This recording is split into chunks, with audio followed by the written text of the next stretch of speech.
Please welcome eBay's Vice President of Marketing for EMEA, Mr. Godert Van Dedem.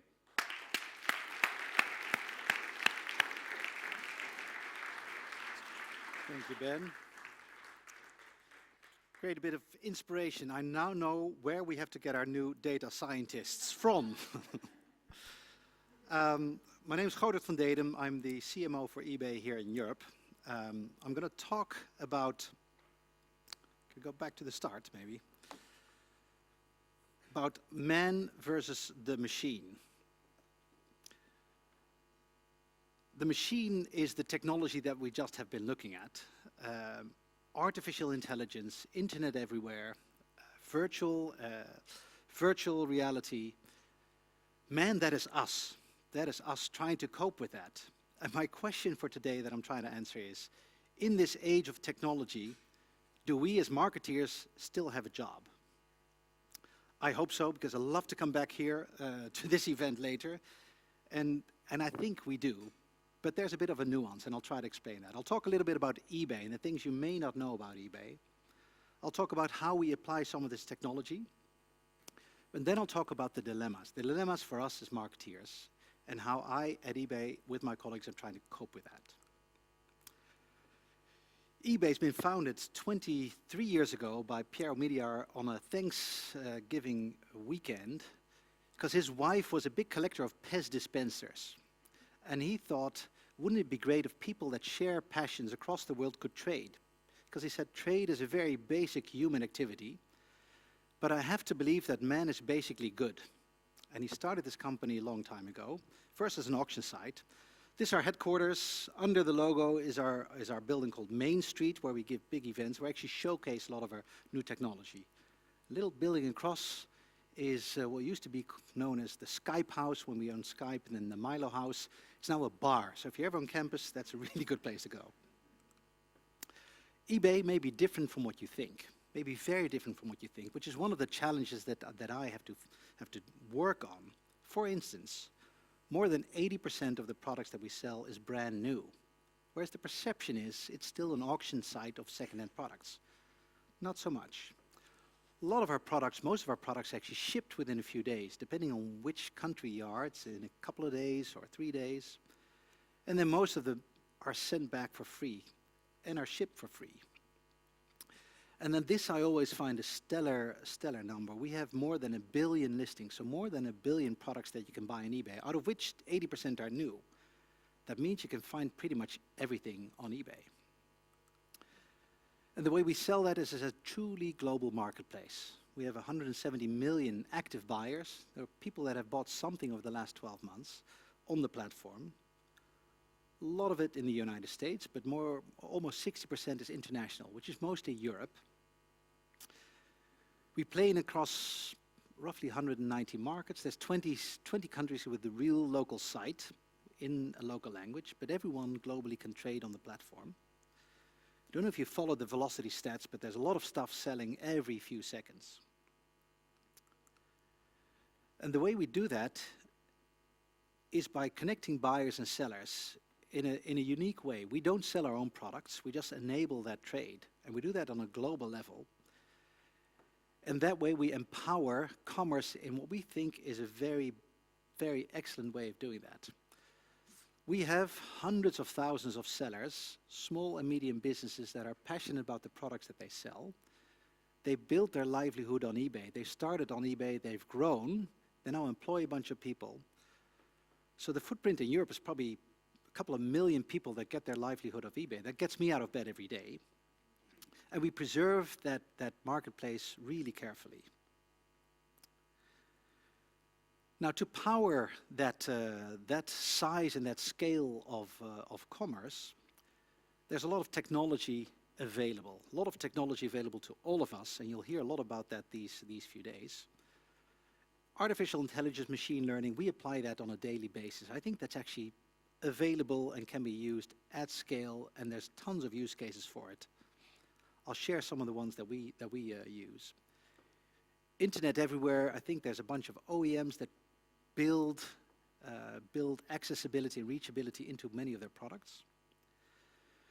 Virtual reality and augmented reality, I think it is great for entertainment, and I see a lot of use cases, but I haven't really cracked the code, or I haven't seen anything that is really into commerce or retail at a scale that is applicable.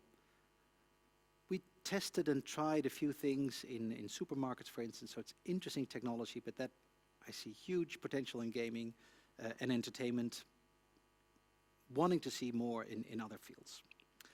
Now, I'm going to show you a few examples of what we do at eBay. The first example is a shop bot. So we created a technology in Facebook Messenger that allows you to search in different ways, and using natural language, using image, and using text in a lightning fast way. We basically put our entire set of products of 1 billion listings in the cloud and powered it with a really fast search engine.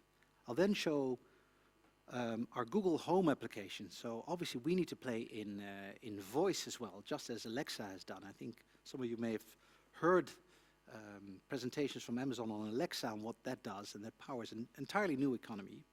And then finally, image recognition and the power of image recognition in retail applications.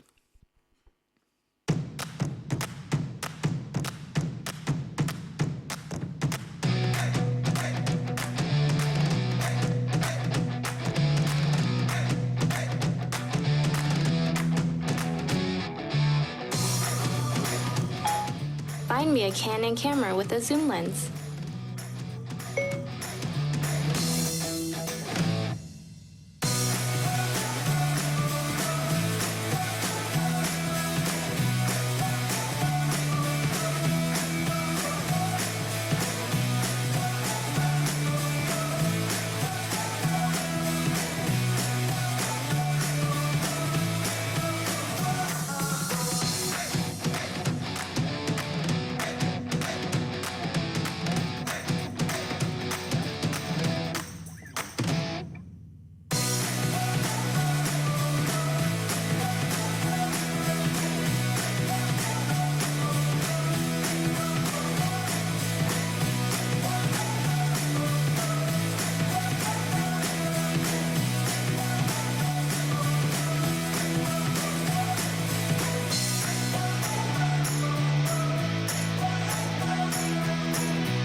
Cool technology, it really works. We launched it about a year ago, gets a lot of attention, now needs to get more scale, but it's AI, machine learning, that actually works. I'll show you our Google Home application.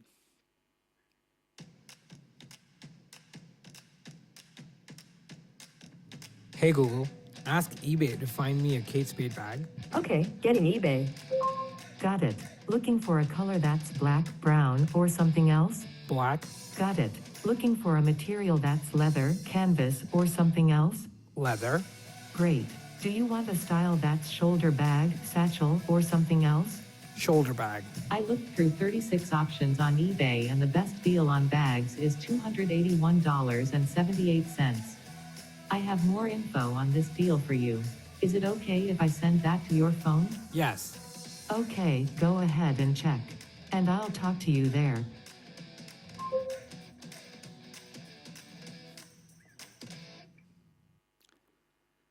Another cool application, it works, it's human interaction, or it looks like human interaction.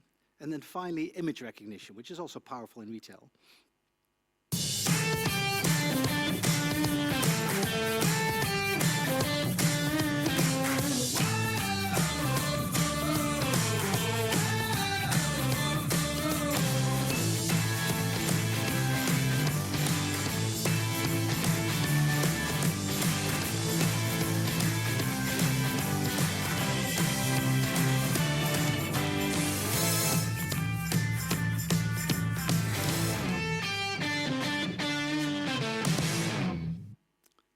Great technology, great applications that actually exist and can power our retail ecosystem today.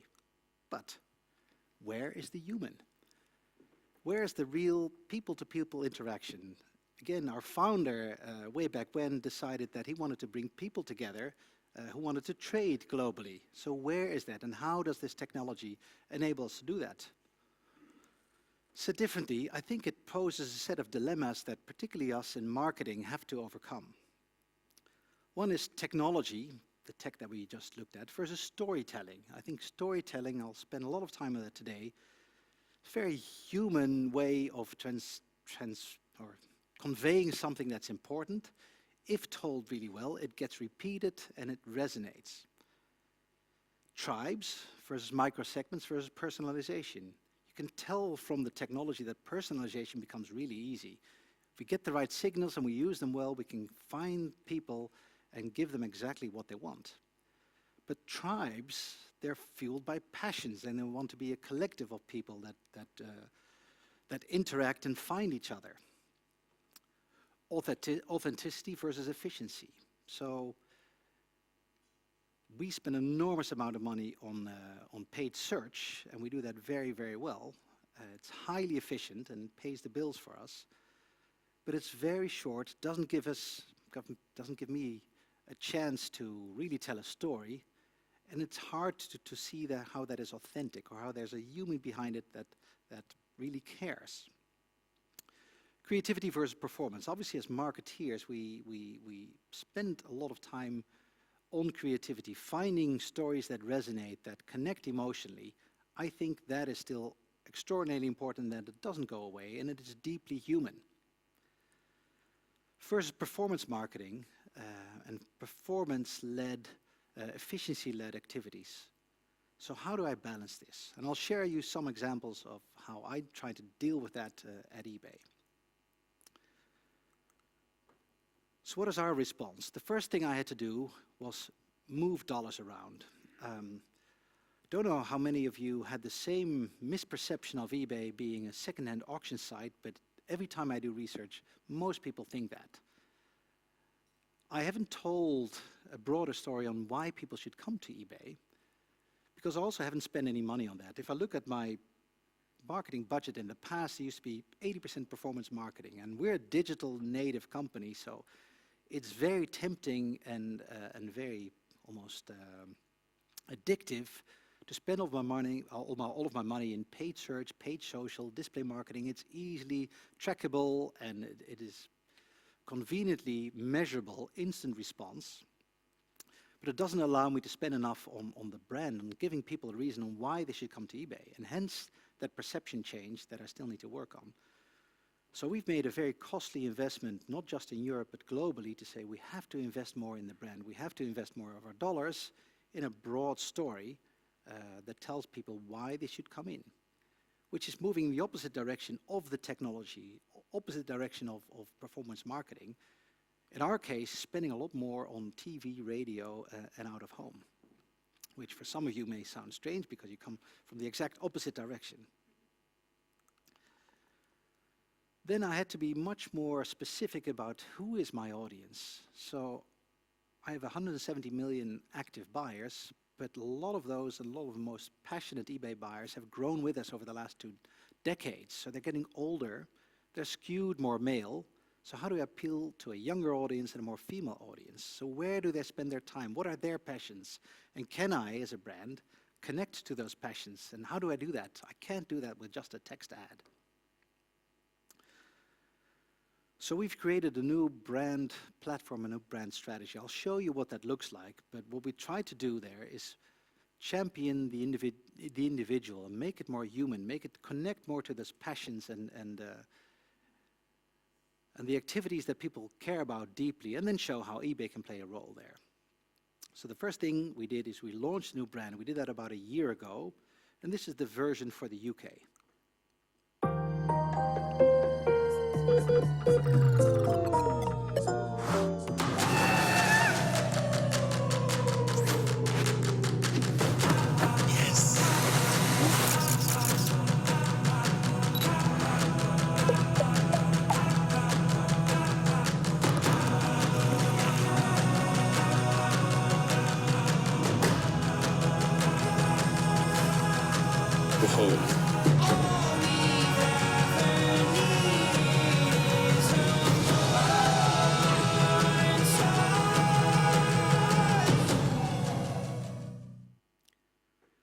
So this resonated well. It was about people, about individuals, about passions. You saw gardening in there. There was music in there. For those of the UK, there's a lot of baking. For some mysterious reason, baking is extraordinarily popular. So we played into that sentiment as well. And then I had to shift those dollars into the places where the audience sits. Locals may recognize Waterloo Station. So what are the places where this audience gets their inspiration? Where do they see and connect to our brand? What do I need to do? And how do I shift my dollars to do that effectively? But then I need to hook them in. And this is, I think, where the interesting bit comes from me, and an interesting thing where I think technology starts to meet the humans. And in my mind, it is through storytelling. And I'm going to show you how I want to do that, and I'm going to do that more and more at eBay. To bridge our brand investments to performance marketing, we started to use social and influencers a lot more and try to build content there. But what I noticed is that a lot of the influencers that we're spending our money on, we're getting famous, we're becoming a brand almost in themselves, are spending a lot of money on. And I had the impression that many of our consumers, it starts to wear out. They don't believe those influencers sufficiently anymore. It's clear to them that they get paid to do that. So I'll continue to do that, but I wanted to do something else. And I thought, we have hundreds of thousands of eBay sellers. What if I use them to do the storytelling? What if I use them to do this in a clever way? Because they're trying to sell a product. They're passionate about a product. They've built their business on eBay. They're selling, so it's authentic if they're trying to sell something. So there's no problem there. And if they get paid by me to do that, I think that's okay as well. So we tried a few things there.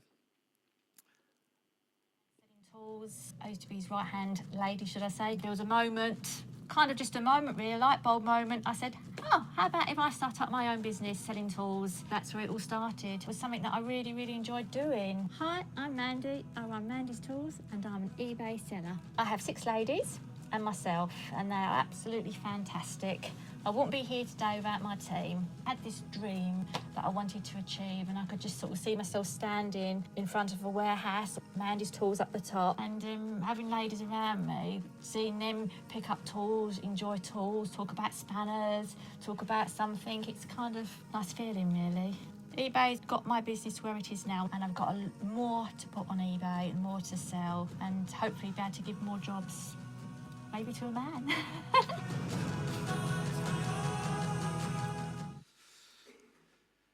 So when we tested and measured this, we noticed a few interesting things. One is eBay consideration went up, people who saw these seller stories. And 2 is the seller trust also went up. So this is rich territory for me and for us as a company. And it's no surprise, because these sellers all of a sudden get a face. It's not someone anonymous that you're buying from on a big platform like us, but it's a real human being. It's why Uber works, it's why Airbnb works. And they're passionate about their products, they're passionate about the category that they're selling in. They built a business with a lot of hard work. They have people that work there, and you can see how they do that and how they ship it. And we have them in every category. So this is space where I think is rich in principle, but telling a story in a short video, I think, is deeply human and is deeply engaging and really connects at a human level. Now, the stories will have to come to life and have to be targeted, so that's where I think the machine comes back in.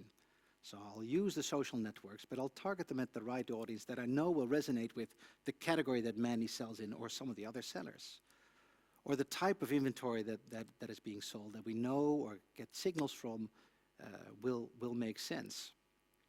So for me, this is a very, very important bridge and a differentiated way of bringing to life content and influence, and trying to bridge what I'm trying to do with the brand at a very high level, bringing it closer to purchase, but do something more, something bigger than a small text ad. Now, the final thing where I think tech meets humans is technology that we started using a little while ago. I don't know if any of you have used similar or emotional response, but we are using Realize. But what we can do now really cleverly is look at emotional response by facial expressions and see the type of emotion that a video will evoke at a certain point in time. Anger, enthusiasm, energy, joy. And I can use that to unpack before we launch any ads what it will do. Will it resonate? Will it not resonate? Or where does it resonate? And why does it do that? And I can cut it by all types of demographics. So I'll get a lot of rich information, emotional response that tells me a lot about the creative quality of what I'm doing, using a lot of tech. So in summary, I think it's good news. There's plenty of work for us as marketeers, and I don't think AI makes our job obsolete. But we have to make sure that the human element is guarded by us. Make sure that whatever we do creatively and in the audience that we tap into and how we connect and communicate to our audiences does a really good job of bridging what tech can do really well at an enormous scale to what we can do emotionally. And again, as I mentioned, for me, storytelling is the connective tissue. That is something that is deeply and uniquely human and can do that really well. And I think if we can do it really well, we can do it at a staggering scale globally. So, good news, I think, for us, at least today, the foreseeable future. Technology is here, and it's here to stay, and it enables our lives and makes a lot of stuff possible and very powerful. But I think it is our job to make it sure that it resonates at a very human level. All right, thank you.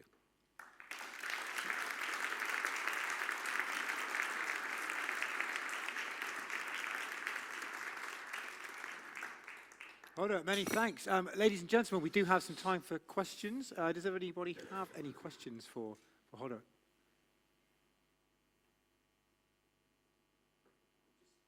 Is it on? Hi. I just wondered what take-up you've had with your chatbot, the numbers of people using it and how well it's working. Decent. It's still small. We launched it, I think, at a tech event a year ago, so it got a lot of tech press, but it doesn't get a lot of take-up yet. We haven't pushed it very hard, so it's getting use, but decent, not huge, not a big lever just yet.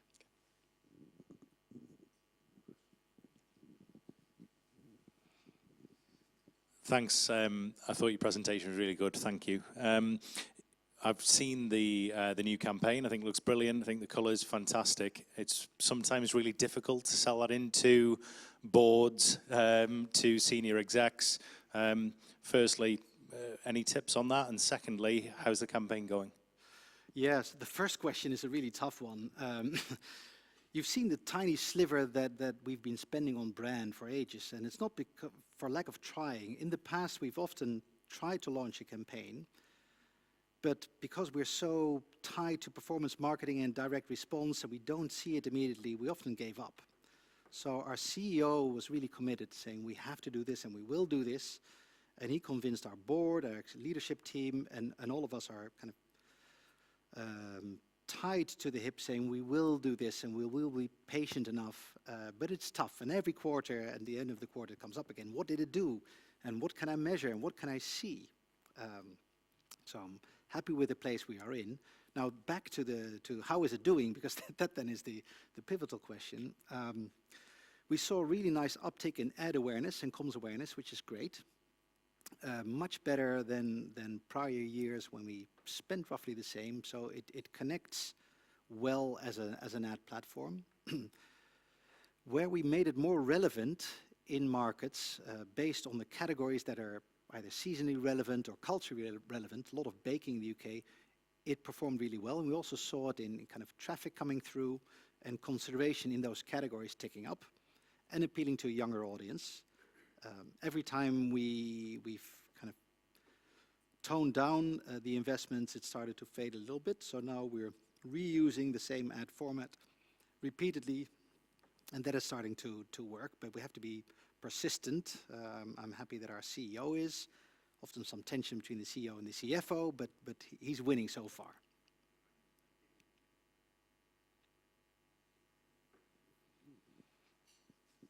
Yeah, thank you. Really interesting as well. I just wanted to ask, so you talked about real eyes and how you measure the emotional response. So how would that work in practice? Do you do it with A/B testing? How do pre-tests at eBay work? Well, we do several things. So what we do here is before the launch of a campaign, we'll run the various ads through the Realize tool. We'll get the feedback and we'll edit and adjust unless it resonates well enough. So the emotional response we don't want, we'll see if we can somehow take that out. We also do link tests with our research agencies, and then when we're in market, we will do a lot of market research, and we have a media mix model. So we have kind of 3 data points that tell us, is there the right emotional response? What do consumers tell us when we ask them in the market? And what does our mix model tell us that it actually, how it performed? And that will give us some sort of a proxy of a marketing, or an NPS for marketing in a sense, and that's how we use what we use. So we use it ahead of the campaign's launching to see if it resonates right before we do launch it, and then see if we can do any edits if necessary.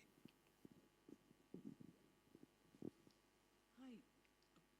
You talked about how much you do with performance marketing, and it was really interesting when you were talking about search. And I was, oh, is it off? Sorry. Is it on now? Yes. I can't tell. You talked a lot about what you do with search and performance marketing. And with the rise of like AI and visual search, you talked a bit about voice search, but how are you preparing more for that sort of combination to work together and really drive it from a performance standpoint? How do you think brands that maybe don't have the direct response that you have, how could they build on that? Yeah, that's a good question. Maybe it's also a handicap in a sense for us. Because we have such direct response, we expect a direct response. So paid search for us is largely an engine that we use to drive direct sales, and we honed that to perfection at a massive scale. What we haven't done enough, and we're doing more and more, and that's where I think other brands can play really effectively, is in higher up the funnel, kind of head terms in search or more strategic search campaigns. If you orchestrate that really well between natural or organic search and paid search, you kind of own categories really well. It's a different type of investment, gives you a bit more space to tell a slightly different story and own categories that you really care about. So that's the place I would play if I don't need it as much to pay the bills, because you actually resonate higher up the purchase journey. When people are searching more generically, searching more broadly, then they'll find you. Because then the path to purchase takes a little bit longer. It's harder for me to do that because I'll use different channels for that. But that's a space I would play. If you do that well and combine that with other digital channels, I think it's rich territory. But then there's site search, or kind of direct search on the site. We're actually trying to, on the one hand, move away from search to browse and present more engaging experiences and let people discover, create the joy of shopping also on the site. That comes with the burden of having structured data and organizing really well and presenting in a way that is appealing. And then on top of that, we can use these technologies saying, let's try that shopping experience through voice, or let's try that through image recognition, but then bring people into an engaging environment that feels like fun and shopping. Hey, thank you again for a great presentation. Question in terms of influencers. Amazon is rewarding influencers for driving path to purchase or specific actions. Are you guys doing anything similar? Yep. Well, we do various things. So we have also an influencer network that will pay for posts, and we're basically buying into their reach and stimulating them to tell stories about eBay, but they're an influencer with their network. Then we have a publisher network where we reward the publishers for posting anything that leads to a sale, and they get a kickback on the sale. What I'm now tapping into is something in between, where I'm going to reward my sellers with a sale, but I'll spend my amplification money to make sure that they're seen and heard. So for me, that's somewhere in the middle. So I have both. I pay for posts with influencer networks that are pure influencers. I pay other types of publishers or they get a kickback on revenues when they generate revenues. And these sellers that I talked about, I think for me that's somewhere in the middle.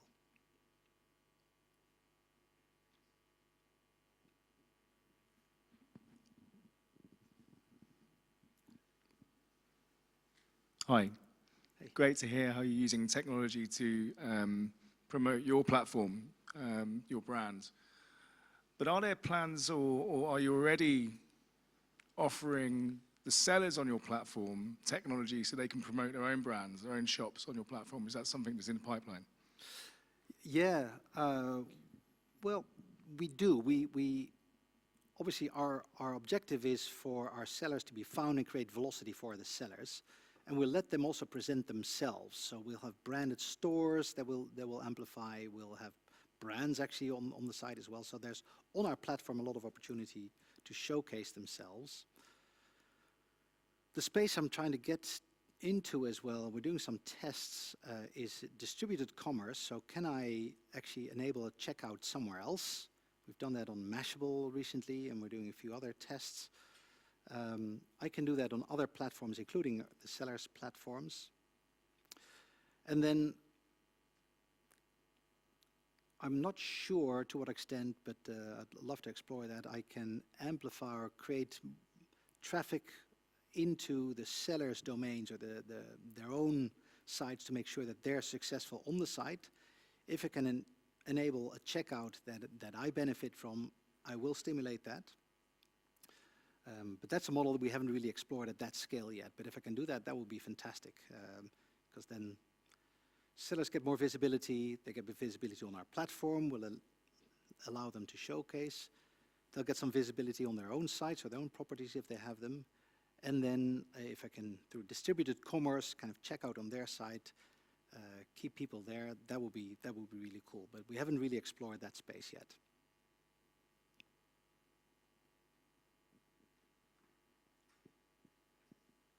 Any more questions for Godert?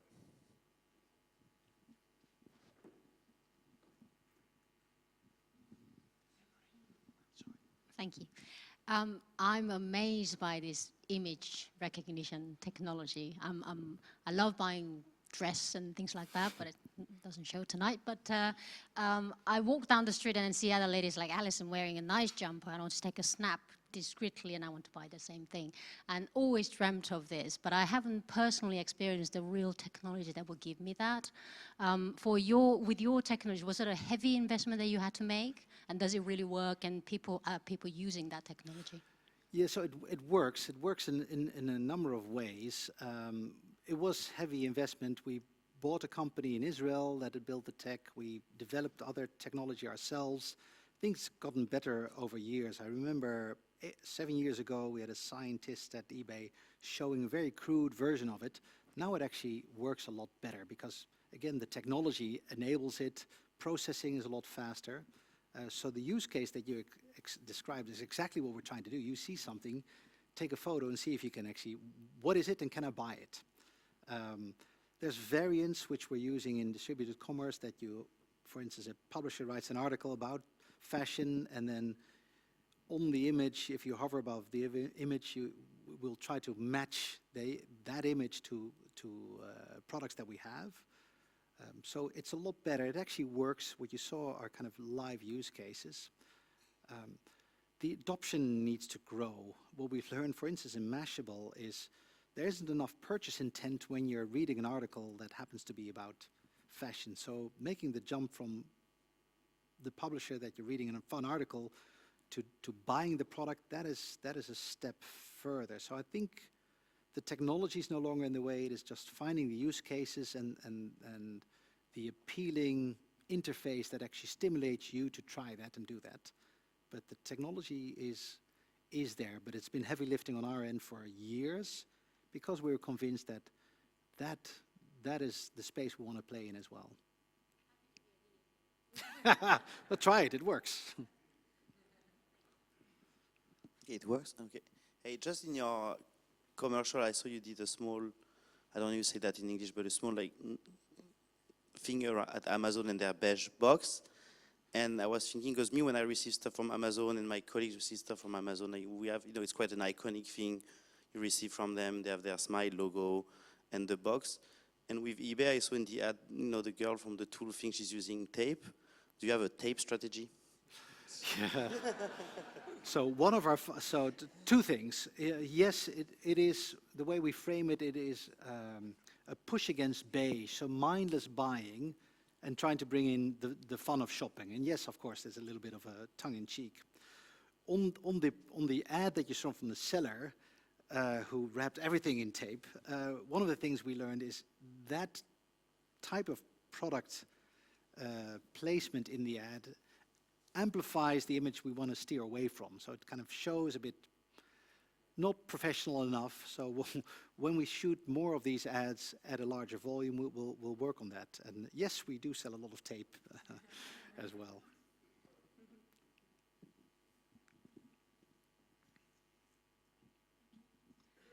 Going back to the earlier question about image recognition, it sounds as if you might be ahead of the adoption curve from a consumer point of view.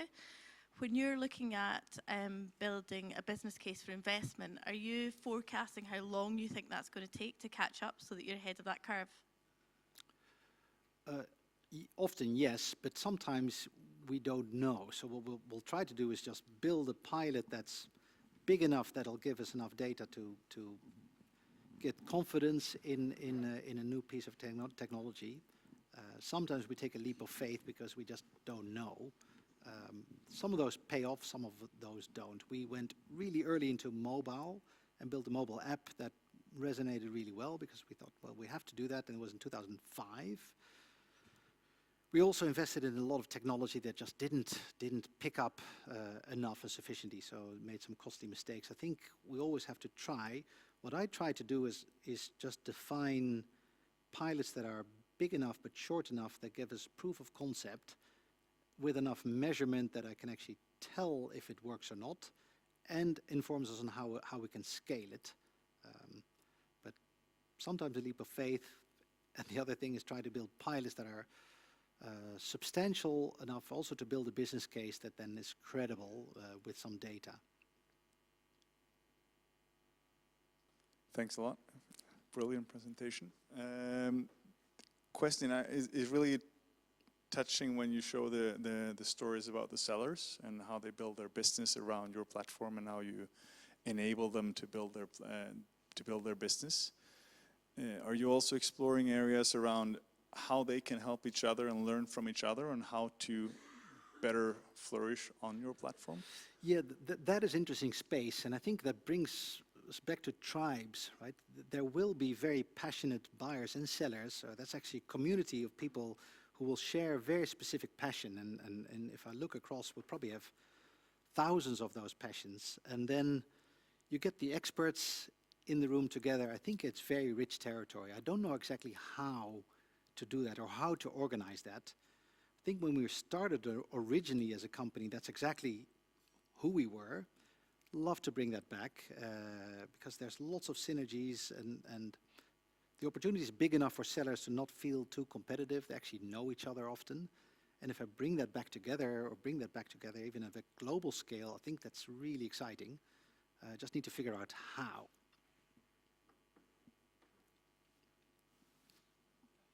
I've got a question over here. Sorry, I'm not a very tech person, so you might have to forgive me for this one. But I hear a lot of people saying how if you're trying out new tech, fail fast, learn fast. Can you share with us any of your most exciting failures? Yeah, let me think. We tried a few things here in the UK, local and neighborhoods, for instance, where our idea was it'd be really cool if we can get experienced eBay sellers to sell on behalf of others who think it's hard work, it may be difficult, and I don't want to go through the hassle of that. Maybe I can find someone who lives near me. So interesting idea. We built it, launched it, worked okay, but not really great, and we stopped. Other one is, we tried that in the US mostly, 1 hour delivery. Now, say, what if we just offer some sort of an expedited courier service where you can get products within an hour? So you see it on eBay, you buy it, and someone's at your door in an hour. There just wasn't enough demand for that. So we set that up, this whole network of distribution, learned that that window is way too short for the things that are bought on eBay. So still good experiments, because we learned a lot and just learned, doesn't work, let's move on.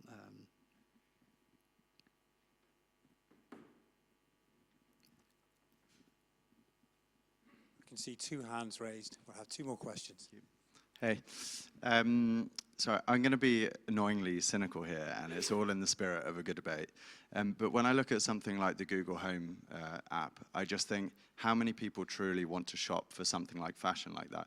Okay, maybe with commodities like, you know, dishwasher tablets or something like that. So what was the thought process that the company went through to say this is worth the time and investment for it?